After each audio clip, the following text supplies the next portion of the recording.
नया घर बनाते वक्त इन 5 बातों का आपको ध्यान रखना जरूरी है, नहीं तो आपके घर में भी सीलन और क्रैक आने के चांसेस बढ़ जाएंगे। इस वीडियो को पूरा देखें क्योंकि इसमें हम एक एडिशनल पॉइंट बताएंगे जो कि 99% बिल्डर्स भी मिस करते हैं।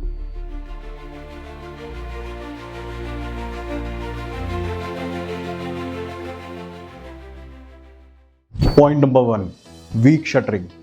अगर आपकी शटरिंग सही होगी तो ही आपका स्लैब कास्टिंग सक्सेस होगा। इसके अंदर में क्या क्या चीज़ों का ध्यान देना है, वो है आपकी प्लाई या आपका बॉटम सपोर्ट या आपकी बल्लियां या आपके बीम बॉटम्स। साथ ही साथ आपको शटरिंग करते वक्त इस बात का भी ध्यान रखना है कि शटरिंग ही आपकी पूरे स्लैब का लोड लेगी।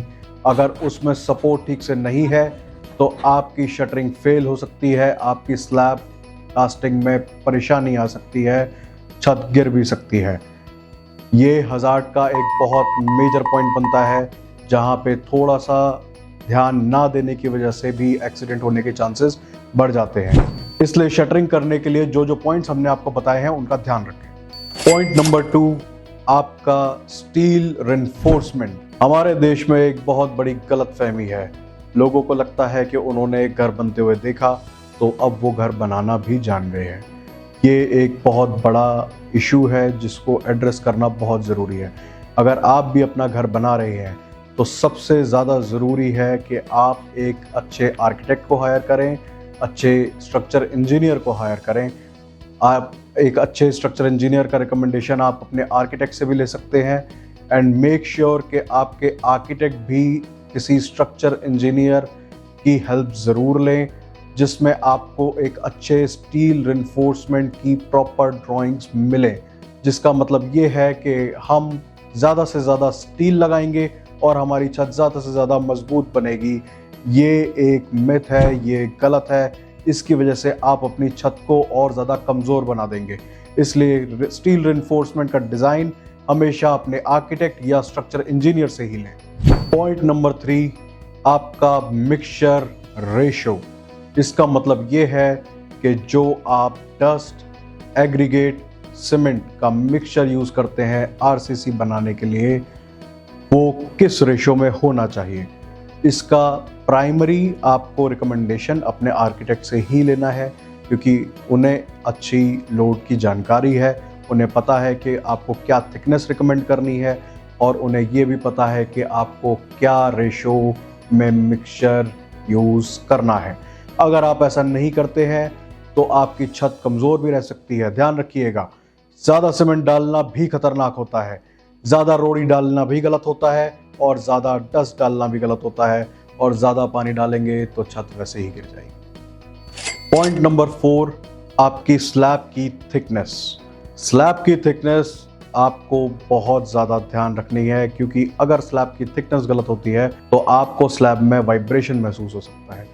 इसका मतलब ये है कि जब आप चलेंगे तो आपको धमक सुनाई देगी, आपकी छत हिलेगी, आपको लिटरली वाइब्रेशन महसूस होगी अपनी छत में। और अगर आपका ग्राउंड फ्लोर या फर्स्ट फ्लोर गलत तरीके से बना हुआ है तो सोचिए कि जो लोग ऊपर चल रहे हैं उनकी वाइब्रेशन से आपके नीचे वाले फ्लोर के लोग कितना परेशान होने वाले हैं।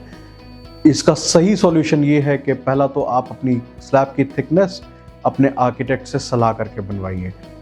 वो प्रॉपरली डिज़ाइन करके आपको बताएंगे कि स्लैब की थिकनेस कितनी होनी चाहिए। दूसरा, आपको जब भी स्लैब कास्ट करवानी है मेक श्योर कि एक एजुकेटेड पर्सन ही, जिसको नॉलेज भी हो, जिसको एक्सपीरियंस अच्छा हो, वही साइट पे इंश्योर करे कि आपकी स्लैब की थिकनेस सही ढंग से डल रही है या नहीं डल रही। और तीसरा, स्टील रिइंफोर्समेंट जब शटरिंग के ऊपर लगाया जाता है तो उसमें कवर ब्लॉक लगाना बहुत ज़रूरी है।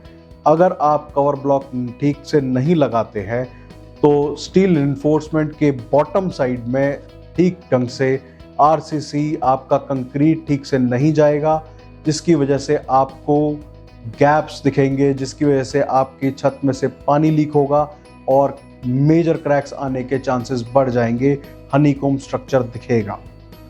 ध्यान रखें, आर्किटेक्ट की रिकमेंडेशन से ही काम करवाएं। Point number 5, electrical and plumbing fittings.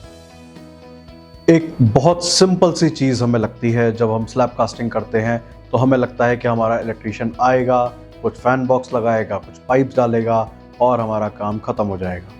ये सिंपल सी चीज़ ही आपको सारे जीवन परेशान कर सकती है, आपकी स्लैब कास्टिंग को, आपकी स्लैब को, आपके घर की छत को बर्बाद कर सकती है।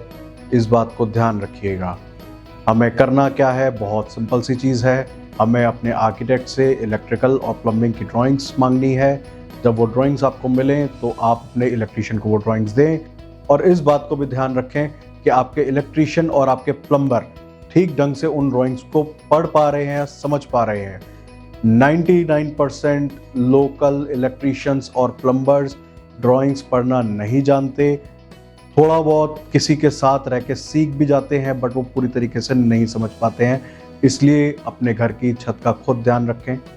अगर आपके इलेक्ट्रीशियन और प्लम्बर इस चीज़ को नहीं समझ पाते हैं तो आप उन्हें अपने आर्किटेक्ट से मिलवाइए, ताकि वो ठीक ढंग से मैसेज को कन्वे कर सकें, be it through electrical drawings, plumbing drawings और verbal conversation, on site visit, जो भी ज़रूरत हो वो करें, बट अपने आर्किटेक्ट की गाइडेंस के बगैर काम ना करें। इलेक्ट्रिकल पॉइंट्स का ध्यान रखना इसलिए भी ज़रूरी है क्योंकि जहां इलेक्ट्रिकल पॉइंट्स होते हैं वहां पे आपके आरसीसी की थिकनेस भी कम हो जाती है। ध्यान रखिए कि क्रैक्स हमेशा छत में नीचे की तरफ से दिखते हैं, ऊपर की तरफ से नहीं दिखते।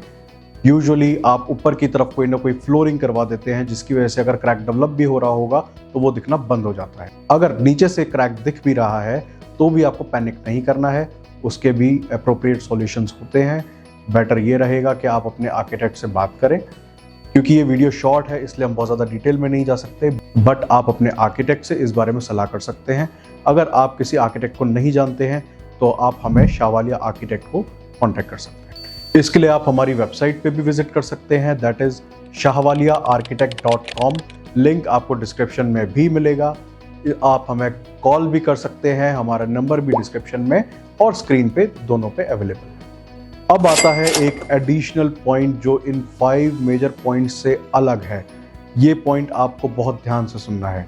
अभी तक हमने समझा कि हमने शटरिंग करी, उसके ऊपर स्टील रिइंफोर्समेंट किया, उस पर हमने इलेक्ट्रिकल और प्लम्बिंग की फिटिंग्स करी, उसके ऊपर हमने स्लैब की कास्टिंग भी करी, हमने स्लैब की थिकनेस का भी ध्यान रखा। बट अब जो मैं पॉइंट आपको बताने जा रहा हूँ वो स्ट्रक्चर के लिए बहुत ज़्यादा इम्पॉर्टेंट है, और ये पॉइंट आपने शायद ही कभी सुना होगा।